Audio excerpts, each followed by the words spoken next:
Les personnes âgées ont plus que jamais besoin de nous. C'était l'un des messages du ministre de la Santé mardi matin sur RMC. 1 300 000 personnes se retrouvent encore plus seules pendant ce confinement. Parfois parce que leur aide à domicile ne travaille plus ou tout simplement parce qu'elles ne sortent pas pour éviter la contamination. Un numéro vert va prochainement être mis en place. Certaines communes ont pris les devants et se sont organisées. C'est le cas de Mornan près de Lyon dans le Rhône. Gwenaëlle Vindrestin.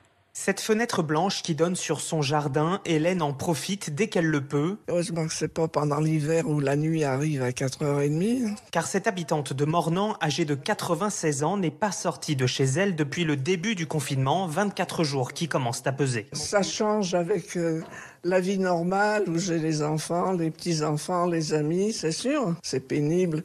Même de ne pas pouvoir embrasser ses enfants. Alors c'est Sébastien, un bénévole, qui lui achète et lui apporte ses courses. Des œufs, du sucre, de la farine, des pâtes, des radis. Enfin aussi tout ce qui est pharmacie, tout ce qui est médicaments pour leur traitement habituel. Dans cette commune, 350 habitants forment pendant cette crise une réserve civile de solidarité mise en place par le maire, Renaud Pfeffer. Alors nous, on a passé 1500 appels téléphoniques qui correspond à toutes les personnes de plus de 60 ans. Les gens ont envie de prendre leur destin en main, nous mettre à la disposition totale de nos administrés, de nos concitoyens et notamment de ceux qui sont les plus fragiles. À Mornan, depuis le début de l'épidémie, une seule personne âgée de plus de 70 ans est décédée du Covid-19.